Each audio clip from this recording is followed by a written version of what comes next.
तो जैसे कि हमने कक्षा 7 विषय सामाजिक विज्ञान पाठ 1 मध्ययुगीन गुजरात की थोड़ी बहुत शुरुआत हम कर चुके थे, उसी प्रकार आगे मध्ययुगीन गुजरात के बारे में जानकारी प्राप्त करने के लिए जहाँ से हमारा पाठ बाकी था वहाँ से हम पढ़ने की कोशिश करते हैं। पहले मैं पढ़ूंगी, फिर हम समझने की कोशिश करेंगे। जहाँ तक हुआ था वहाँ से आगे देखिए, नीचे से प्रवृत्ति के ऊपर जो दूसरी लाइन है वो सोलंकी वंश के शासक महान राज्यकर्ता थे। इस वंश के एक नहीं दो नहीं बल्कि 6 शासक राज सिंहासन त्याग कर मुकुटधारी से कंताधारी बने। मुकुटधारी से कंताधारी बनना अर्थात राजपाट का त्याग कर कर सन्यासी बन जाना। तो सोलंकी वंश के शासक सही में महान थे, क्योंकि उनके एक नहीं दो नहीं तो ऐसे 6 राजाओं ने अपना राज सिंहासन त्याग दिया था और संन्यास धारण कर लिया था। प्रवृत्ति दी है, मूल नाम से अपभ्रंश होकर नया नाम रखा गया हो ऐसे किसी स्थल या शहर के नाम की सूची बनाइए और उसके बारे में जानकारी प्राप्त कीजिए। अब अपभ्रंश होना यानी कि जो मूल नाम होता है उस मूल नाम में थोड़ा सा परिवर्तन लाकर उस नया नाम रख देना। उदाहरण के तौर पे देखा जाए तो पहले बम्बई, फिर बॉम्बे और बॉम्बे का ही बम्बई का ही फिर मुंबई, एक ही शहर के नाम है, लेकिन उनका अपभ्रंश होते होते आज हम उसको मुंबई के नाम से जानते हैं। उसी तरीके से पहले कलकत्ता कहा जाता था, अब उसी कलकत्ता को कोलकाता कहा जाता है। ये क्या है? तो मूल नाम से अपभ्रंश होकर नया नाम रखा गया। ऐसे ही आपको भी किसी स्थल या शहरों के नाम की सूची बनाई है और उनके बारे में जानकारी प्राप्त करनी है।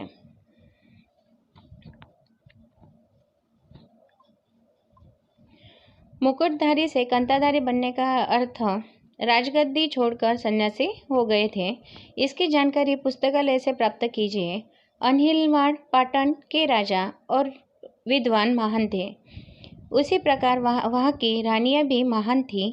रानी उदयमती ने प्रजा के कल्याण के लिए सीढ़ीदार कुएं का निर्माण किया था। यह कुआं रानी के बावड़ी के रूप में प्रसिद्ध है। 7 मंजिलों से निर्मित यह कुआं कला और स्थापत्य का अद्वितीय उदाहरण है। कुएं में बनी पत्थर की कलात्मक मूर्तियां सोलंकी युग के वैभव का परिचय कराती हैं। राजमाता मिनल देवी भी सदैव प्रजा के कल्याण के लिए तत्पर रहती थी। सिद्धराज जयसिंह की माता राजमाता मिनल देवी ने राज्य से यात्रा कर बंद करवाया था। उनके कहने से धोलका में मलाव तालाब एवं विरमगांव में मुनसर तालाब का निर्माण किया गया था। सिद्धराज जयसिंह के शासनकाल के दरमियान पाटन में सहस्त्रलिंगी तालाब का निर्माण किया गया था। देखिए, यहाँ पर दी गई जानकारी के अनुसार अगर हमें सोलंकी वंश की जानकारी चाहिए तो ये हमें कहाँ पे मिलेगी?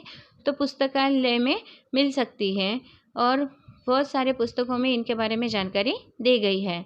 अनहिलवाड़ पाटन के राजा तो विद्वान और महान थे ही, लेकिन साथ साथ उनकी रानियां भी महान थी।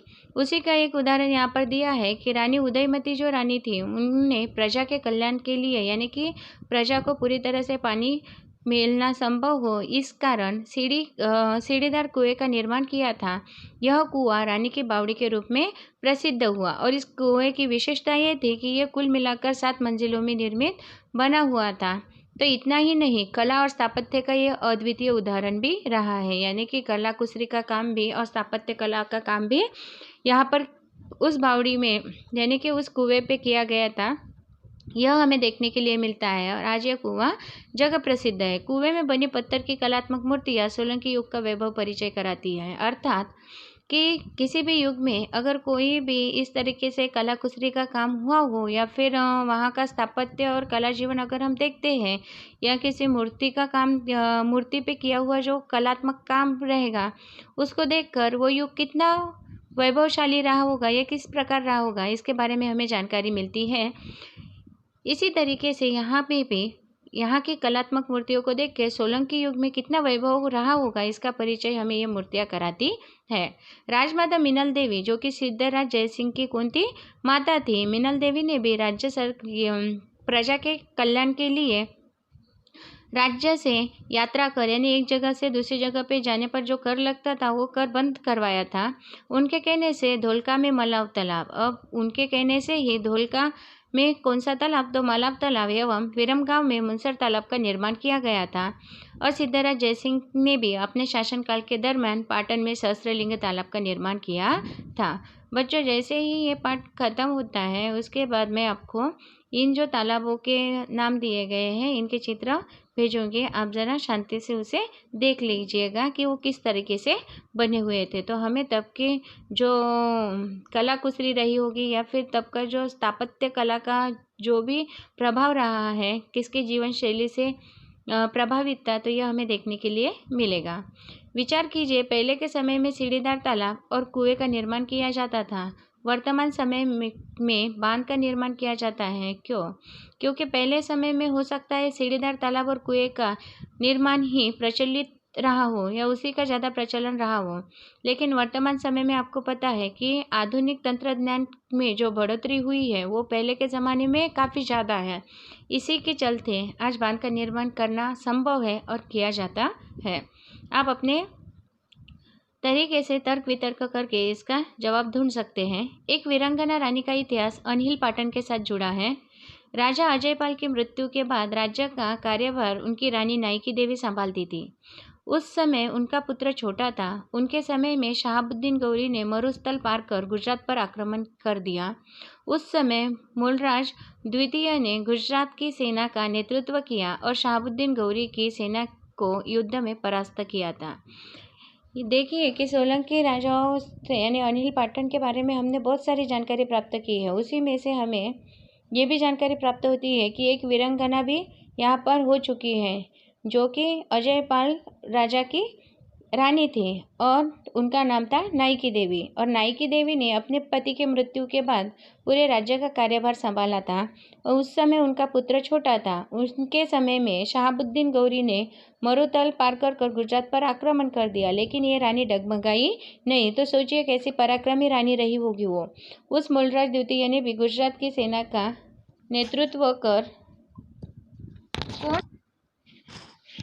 और फिर ऐसे कठिन परिस्थिति में भी रानी नायकी देवी ने हार नहीं मानी, बल्कि वो डटकर शहाबुद्दीन गौरी की सेना का सामना करती रही और युद्ध में उनको उसने परास्त कर दिया, यानी कि शहाबुद्दीन गौरी की सेना को हरा दिया। इस तरीके से महान पराक्रमी रानियां भी सोलंकी युग में हो चुकी है। सोलंकी वंश के बाद वाघेला वंश के शासकों ने गुजरात का शासन संभाला। वाघेला वंश के अंतिम शासक करणदेव वाघेला का अलाउद्दीन खिलजी की सेना से पराजय होने पर अनहिलवाड़ पाटन से राजपूत शासन खत्म हुआ। उसके पश्चात कुछ समय तक अनहिलवाड़ पाटन गुजरात की नाम मात्र की राजधानी थी। अहमद शाह ने सल्तन काल में ईस्वी सन 1411 के आसपास अहमदाबाद शहर बसाया।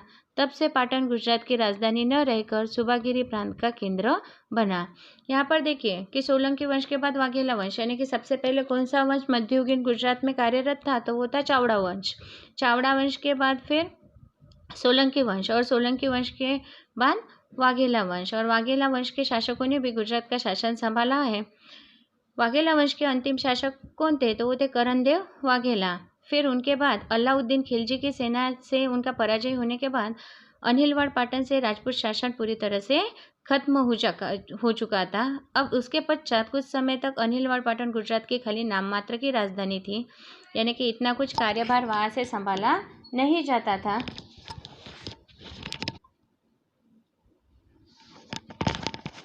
फिर वाघेला वंश के अंतिम शासक करणदेव वाघेला का अलाउद्दीन खिलजी के सेना से पराजय हो गया। फिर पराजय होने के बाद अनहिलवाड़ पाटन से गुजरात का शासन पूरी तरह से खत्म हो चुका था। फिर उसके पश्चात कुछ समय तक अनहिलवाड़ पाटन खाली नाम मात्र राजधानी थी। फिर वहाँ से इतना कुछ कार्यभार राज्य का देखा नहीं जाता था।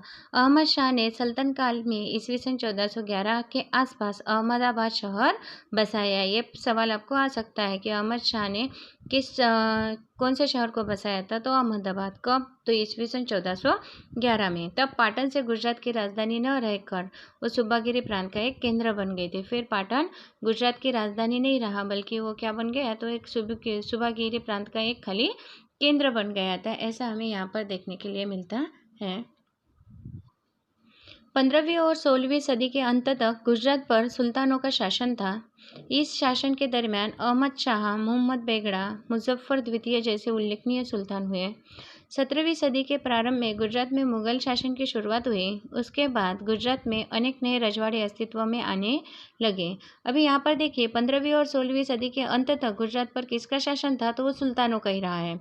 इस शासन के दरमियान जो उल्लेखनीय सुल्तान थे, यानी कि जिन्होंने अपना कार्यभार बहुत अच्छी तरीके से किया है, ऐसे कौन कौन थे? तो अहमद शाह थे, फिर महमूद बेगड़ा, फिर मुजफ्फर द्वितीय जैसे उल्लेखनीय सुल्तान यहाँ पर कार्य कर चुके थे। 17वीं सदी के प्रारंभ में गुजरात में फिर मुगल शासन की शुरुआत हुई, यानी कि 15वीं और 16वीं सदी के अंत तक गुजरात में सुल्तानों का शासन था। उसके पहले चावड़ा वंश, सोलंकी वंश और वाघेला वंश अर्थात राजपूत शासन था। राजपूत शासन के बाद फिर सुल्तानों का शासन आया और सुल्तानों के शासन के बाद फिर मुगल शासन की शुरुआत कब हुई? तो 17वीं सदी के प्रारंभ में गुजरात में मुगल शासन की शुरुआत हुई। उसके बाद गुजरात में अनेक नए रजवाड़े अस्तित्व में आने लगे। फिर यहाँ पर रजवाड़े की निर्मिति, नए रजवाड़े अस्तित्व में आने लगे, यानी कि रजवाड़ों का निर्माण यहाँ पर शुरू होते हुए हमें दिखाई देता है।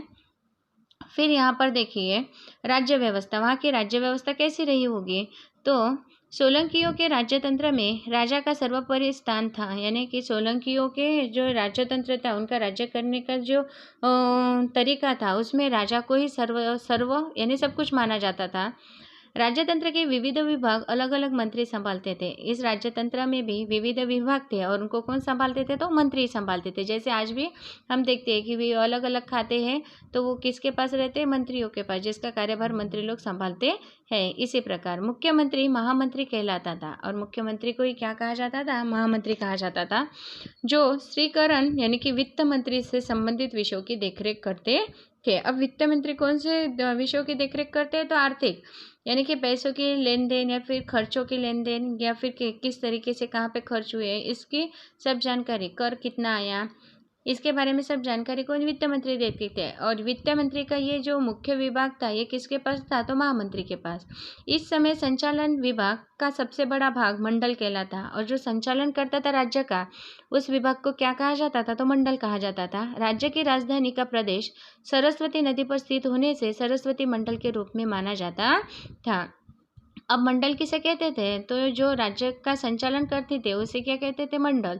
और यहाँ पर ये देखने के लिए मिलता है कि राज्य की राजधानी का प्रदेश सरस्वती नदी पर स्थित होने के कारण इसे सरस्वती मंडल के रूप में भी जाना जाता था। मंडल का उपविभाग पतक कहा जाता था, यानी मंडल के भी उपविभाग थे, जिसे तब पतक कहा जाता था।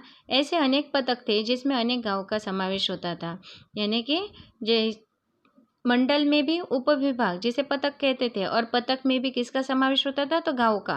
इस समय कच्छ मंडल, सौराष्ट्र मंडल, खेटक मंडल अर्थात खेड़ा, लाट मंडल, मेदपाड़ मंडल, इस मंडलों के उदाहरण दिए। मंडल अर्थात क्या? तो उपविभाग यानी उपविभाग, और उस उपविभाग को ही क्या कहा जाता था? पतक कहा जाता था। तो ऐसे कुछ मंडलों के यहाँ पर उदाहरण के तौर पर नाम दिए गए हैं कि कौन कौन से मंडल तब कार्यरत थे। तो कच्छ मंडल, सौराष्ट्र मंडल, खेटक मंडल यानी खेड़ा, लाट मंडल, मेदपाड़ मंडल जैसे मंडल तब थे। प्रवृत्ति दी है। वर्तमान समय के गुजरात के जिलों में प्रादेशिक प्रदेशों के विस्तार के बारे में जानकारी प्राप्त कीजिए, यानी कि वर्तमान समय में गुजरात में जो जिले हैं उनके बारे में हमें क्या करना है आपको? तो प्रादेशिक प्रदेशों के विस्तार के बारे में जानकारी प्राप्त करनी है, जो आप कर सकते हैं। आगे देखते हैं स्थापत्य और संस्कृति। यहाँ पर देखिए रानी की बावड़ी का उल्लेख, रानी उदयमती ने जो बावड़ी बनाई थी जिसके 7 मंजिलों से बनी थी, वो यह बावड़ी का जो चित्र है 1.6 में रानी की बावड़ी दिखाई देता है। इस तरीके से 7 मंजिलों में, सोचिए इसको बनाने में कितनी कला कुसरी का या फिर स्थापत्य कला का और किस तरीके से इस्तेमाल किया गया है और कैसे अनोखी बावड़ी का निर्माण यहाँ पर किया गया है। स्थापत्य और संस्कृति। गुजरात में सोलंकी शासन के समय में सामान्य रूप से शैव धर्म के अनुयायी अधिक थे। गुजरात में सोलंकी शासन के समय में कौन से धर्म के अनुयायी अधिक थे? तो शैव धर्म के। सोलंकी काल में गुजरात में सोमनाथ की तरह जैसे पाटन शैव धर्म का प्रख्यात केंद्र था, वैसे द्वारका वैष्णव धर्म का प्रसिद्ध धाम माना जाता था। यहाँ पर हमें देखने के लिए मिलता है कि सोलंकी काल में गुजरात में सोमनाथ की तरह जैसे पाटन शैव धर्म का प्रख्यात केंद्र था, वैसे द्वारका वैष्णव धर्म का प्रसिद्ध धाम माना जाता है। मध्य युग में राज्य में बौद्ध धर्म का प्रभाव कम हुआ, जबकि जैन धर्म को बढ़ावा मिलता था। परिणाम स्वरूप उस समय के दरमियान अनेक महान और भव्य देरासर का निर्माण हुआ। उस समय स्थापत्य शिल्प और चित्रकला में लगभग अच्छी प्रगति हुई थी। इस समय के स्थापत्य में राजस्थानी मंदिरों की शैली का प्रभाव दिखाई देता है। 11वीं सदी में निर्मित मोढेरा का सूर्य मंदिर, आबू का विमल वसई मंदिर, 12वीं सदी में निर्मित रुद्रमहल है, सोमनाथ मंदिर का जीर्णोद्धार, 13वीं सदी में बने देलवाड़ा के गुजरात के मंदिर स्थापत्य के साथ अन्य स्थापत्यों में कुंड, किला, दरवाजा, बंधनवार का समावेश होता है। कीर्ति स्तंभ में वडनगर का कीर्ति स्तंभ प्रसिद्ध है। साहित्य सर्जन में इस समय हस्तलिखित प्रत अधिकांश ताड़पत्र पर लिखा जाता था। यहाँ पर देखिए, गुजरात में सोलंकी शासन के समय सबसे ज़्यादा कौन से धर्म के अनुयायी थे? तो शैव धर्म के। फिर सोलंकी काल में गुजरात में सोमनाथ की तरह जैसे पाटन में शैव धर्म का प्रख्यात केंद्र था, वैसे ही द्वारका में किस धर्म का? तो वैष्णव धर्म का प्रसिद्ध धाम माना जाता था। मध्ययुग में राज्य में यानी कि मध्ययुगीन गुजरात के मध्ययुग में गुजरात में बौद्ध धर्म का प्रभाव कम होता हुआ दिखाई देता है, जबकि जैन धर्म को बढ़ावा मिला था, यानी कि जैन धर्म का प्रभाव अच्छी तरह से बढ़ रहा था। और इसी का परिणाम यह हुआ कि उस दरमियान अनेक महान और भव्य देरासर का निर्माण हुआ। और जब निर्माण हुआ तो निर्माण करते समय उस समय स्थापत्य, शिल्प और चित्रकला में लगभग अच्छी प्रगति हुई थी। यानी कि जब महान और भव्य देरासर का निर्माण हो रहा था तो उसमें स्थापत्य, शिल्प और चित्रकला जैसे अच्छी कलाओं का इस्तेमाल किया गया और यहाँ पर इन तीनों कलाओं की विशेष प्रगति होते हुए हमें दिखाई देती है। इस समय के स्थापत्य में राजस्थानी मंदिरों की शैली का प्रभाव दिखाई देता है, यानी कि राजस्थान में जैसे कोरीव काम या फिर स्थापत्य कला का इस्तेमाल किया गया है, बस वही छवि हमें कुछ गुजरात के मंदिरों में भी उसके शैली का प्रभाव दिखाई देता है। 11वीं सदी में निर्मित मोढेरा का सूर्य मंदिर एक इसी का उदाहरण है। यानी 11वीं सदी में देखिए, 11वीं सदी में मोढेरा का सूर्य मंदिर और आबू का विमल वसई मंदिर, इन दोनों में भी हमें राजस्थानी मंदिरों की शैली का प्रभाव, यानी कि जो कलाकुसरी का काम राजस्थानी मंदिरों पर है वही यहाँ पर भी दिखाई देता है। 12वीं सदी में निर्मित रुद्रमहल है और सोमनाथ मंदिर का जीर्णोद्धार, इसमें भी हमें उन कलाकुसरियों का निर्माण किया हुआ दिखाई देता है। इतना ही नहीं तो 13वीं सदी में बने देलवाड़ा के देरासर आदि कलाकृतियों का भारत के स्थापत्य में महत्वपूर्ण स्थान है। यानी कि 13वीं सदी में भी जो बने उनमें भी ये स्थापत्य कला का महत्वपूर्ण स्थान हमें दिखाई देता है। गुजरात के मंदिर स्थापत्य के साथ अन्य स्थापत्यों में भी, यानी कि कुंड, किला, दरवाज़ा, बंधनवार का समावेश होता है। यानी कि मंदिरों पे ही स्थापत्य कला होते हुए हमें नहीं दिखाई देती है, तो इस स्थापत्यों में कुंड में, किले पर, दरवाजे पर, बंधनवार पर भी इन सब स्थापत्य कलाओं का इस्तेमाल होते हुए दिखाई देता है। कीर्ति स्तंभ में वडनगर का कीर्ति स्तंभ प्रसिद्ध है। देखिए चित्र 1.7 में वडनगर का कीर्ति स्तंभ आपको दिखाई दे रहा है और सही में उसको हम चित्र में देखते हैं तो वो हमें इतना नक्शेदार दिखाई देता है, तो वास्तविक जब हम देखेंगे तो सोचिए कि सही में कि वहाँ पर कितनी कलाकुसरी की मेहनत वाला कार्य किया गया है। और ये कीर्ति स्तंभ आज भी प्रसिद्ध है। साहित्य सर्जन में इस समय हस्तलिखित प्रत अधिकांश ताड़पत्र पर लिखा जाता था और इस समय में हस्तलिखित ज़्यादा सर्जन किया हुआ दिखाई दे रहा है, यानी हस्तलिखित का ज़्यादा से ज़्यादा इस्तेमाल होते हुए दिखाई देता है। यह हस्तलिखित कैसे होते थे? तो 2-3 फुट लंबे और 2 इंच चौड़ाई वाले ताड़पत्र पर चारों तरफ हाशिया खींचकर मर्यादित संख्या में लेखन या चित्र खींचा जाता था। इसके सिवाय सोलंकी काल में जैन धर्म में काफ़ी साहित्य सर्जन हुआ दिखाई देता है, जैसे कि द्वयाश्रय ग्रंथ। अब यहाँ पर देखिए कि चित्र या लेखन करना हो तो ताड़पत्र पर किया जाता था। इसके सिवाय सोलंकी काल में जैन धर्म में भी काफ़ी साहित्य लिखा गया है और उदाहरण के तौर पर दिया है द्वयाश्रय ग्रंथ। यहाँ पर प्रवृत्ति है, प्रवास में आप किसी प्राचीन मंदिर में जाते हैं तब आप वहाँ कैसी प्रतिक्रिया करेंगे? जब हम प्रवास में किसी प्राचीन मंदिर जाते हैं तो वहाँ की जो पुरातन काल बनावट है या फिर वहाँ पे कलाकुसरी का जो वहाँ पे निर्माण हुआ है उसको देखकर हम आश्चर्यचकित होते हैं और सोच में पड़ जाते हैं कि बाप रे, इतना सुंदर कैसे बनाया होगा, किसने बनाया होगा, और उसके बारे में जानकारी प्राप्त करने की कोशिश करते हैं और अलग अलग तरीके अपनी प्रतिक्रिया देते हैं। तो आप अपने तरीके से लिख सकते हैं। फिर दूसरा पॉइंट ये है, प्राचीन मंदिरों में क्या क्या देखना चाहिए, किस प्रकार की जानकारी प्राप्त करनी चाहिए, उसकी सूची बनाइए। प्राचीन मंदिरों में हम क्या क्या देख सकते हैं? तो वो मंदिर किस तरह की कला से बना हुआ है या फिर किस काल में बना हुआ है, उस मंदिर को बनाने के लिए किस चीज़ों पर अधिक भर दिया गया है, या फिर उसमें कौन से कला का ज़्यादा से ज़्यादा इस्तेमाल किया गया है, यह मंदिर कितना पुराना है, किसने बनाया था, क्यों बनाया था, इन सब बातों की जानकारी हम प्राप्त करना चाहते हैं। और उसी की तरह से अलग अलग तरह के हमारे खुद के भी कुछ विचार हो सकते हैं जिसके कारण हम मंदिर में देखना चाहेंगे। तो आप सब भी देखना चाहेंगे और जानकारी भी इस अलग अलग तरीके से हम प्राप्त करने की कोशिश करेंगे। तो आपको उसकी सूची बनानी है कि क्या आप क्या क्या देखना चाहेंगे, या क्या क्या आप देखेंगे, क्या क्या आपको देखना चाहिए और किस प्रकार जानकारी प्राप्त करनी चाहिए, इसकी आपको सूची बनानी होगी। सूची बनाने के लिए कहा गया है, ठीक है।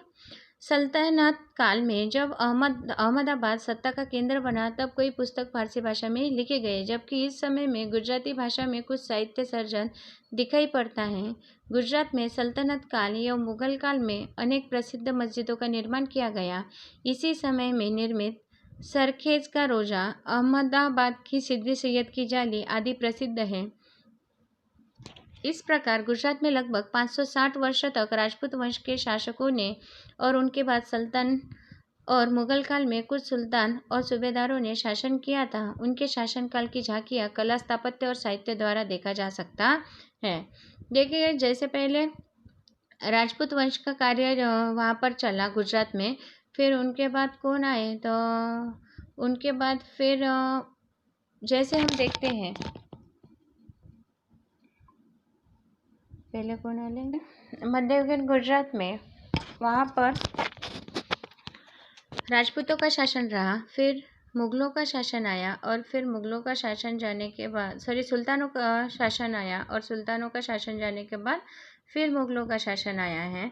फिर जब सल्तनत काल में अहमदाबाद सत्ता का केंद्र बना तब कई पुस्तक कौन सी भाषा में लिखे गए, तो फारसी भाषा में, जबकि इस समय गुजराती भाषा में कुछ साहित्य सर्जन दिखाई पड़ता है, यानी कि धीरे धीरे गुजराती भाषा में भी साहित्य सर्जन होने लगा था।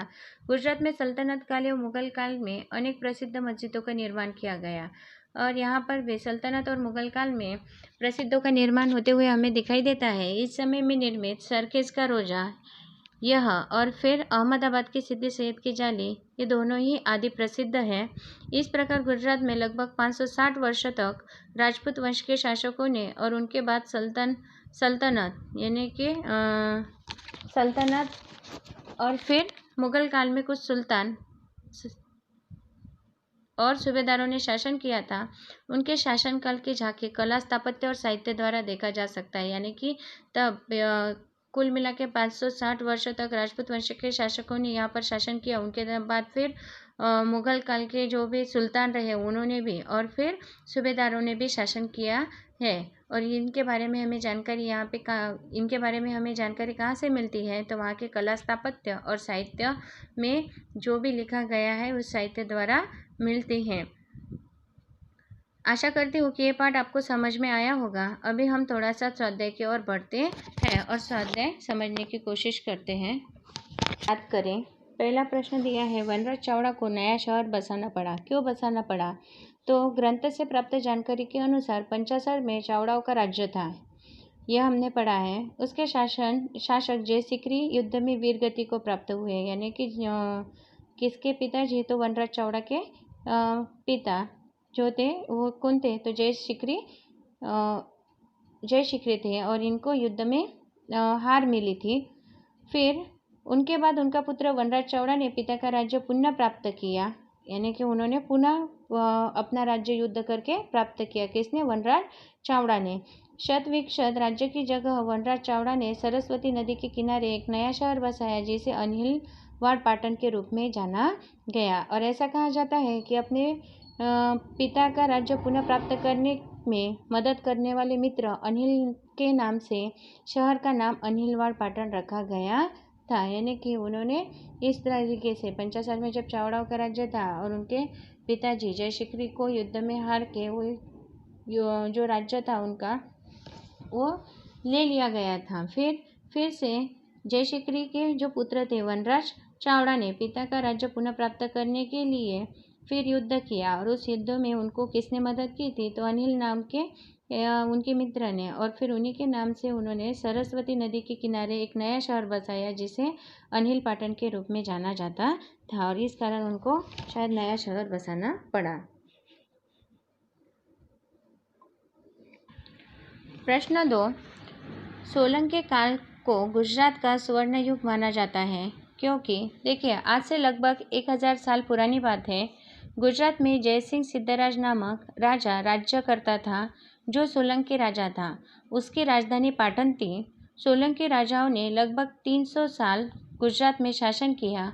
सोलंकियों का यह युग गुजरात का स्वर्ण युग कहलाया है, और तब यहाँ पर ऐसा वैभव रहा कि उसको स्वर्ण युग माना गया। फिर से मैं बता रही हूँ आपको, सोलंकी काल को गुजरात का स्वर्ण युग माना जाता है क्योंकि आज से लगभग 1000 साल पुरानी बात है। गुजरात में जयसिंह सिद्धराज नामक राजा राज्य करता था, जो कि सोलंकी राजा था। उसकी राजधानी पाटन थी। सोलंकी राजाओं ने लगभग 300 साल गुजरात में शासन किया, और सोलंकियों का ये युग बहुत वैभव वाला था, और इसी कारण इसे स्वर्ण युग कहा जाता है या माना जाता है। देखिए, जैन धर्म के गौरव की गाथाओं की बात है। वस्तुपाल और तेजपाल तब के मंत्री थे, और यह मंत्री की बात अगर हम नहीं कहें तो मानो जैन धर्म का जो गौरव या गाथाएं हैं वो अधूरी मानी जाती है। इसे धर्मकर्ता जिज्ञाओं का पलक वस्तुपाल तेजपाल दोनों भाइयों ने जैन धर्म के प्रति बहुत ही अद्भुतपूर्ण कार्य किए हैं, जिन्हें बताते हुए सभी को गौरव महसूस होगा। इस तरीके से उन्होंने लगभग 1300 शिखारबंद जिनालय बनाए। 3 लाख द्रव्य खर्च करके शत्रुंजय पर तोरण बांधा था। इतना ही नहीं, 984 पोशादशालाएं बनवाई थी, 702 धर्मशालाएं बनवाई थी, 1000 दानशालाएं बनवाई थी, 400 पानी की परब बनवाई थी। इस तरीके 700 पाठशालाएं पढ़ने के लिए बनवाई थी। यानी कि ऐसा अगर कार्य करने वाले मंत्री रहेंगे तो वो मंत्री सही में सबसे अच्छे मंत्री कहलाएंगे। तो इसी प्रकार वस्तुपाल और तेजपाल को अच्छे मंत्री माना जाता था क्योंकि हमने जैसे पढ़ा है कि राजमाता मीनल देवी भी सदैव प्रजा के कल्याण के लिए तत्पर रहते थे। और इतना ही नहीं, उन्होंने प्रजा के कल्याण के हित में यात्रा कर बंद करवाया था। और यही बात नहीं, और धोलका में मलाब तालाब एवं वीरम गांव में मुनसर तालाब का निर्माण किया था। इस कारण मीनल देवी एक आदर्श राजमाता थी, ऐसा कहा जाता है। नायकी देवी एक वीरांगना थी। अब आप जैसे कि हमने पढ़ा है कि नायकी देवी एक वीरांगना थी। उन्हें वीरांगना क्यों कहा गया? कि उनके पति राजा अजयपाल की मृत्यु के बाद राज्य का कार्यभार पूरी तरह से किसने संभाला था? तो नायकी देवी ने संभाला था। इतना ही नहीं, तो उनका पुत्र छोटा था। उनका पुत्र उस समय बहुत छोटा था, और उसी समय शहाबुद्दीन गौरी ने मरुस्थल पार कर गुजरात पर आक्रमण किया था। तब भी नायकी देवी डगमगाई नहीं, बल्कि एक वीर रानी की तरह आगे आई, और उन्होंने शहाबुद्दीन गौरी की सेना को युद्ध में परास्त कर अपना राज्य उन लोगों से बचाया, और ये साबित कर दिया कि वो एक वीरांगना थे।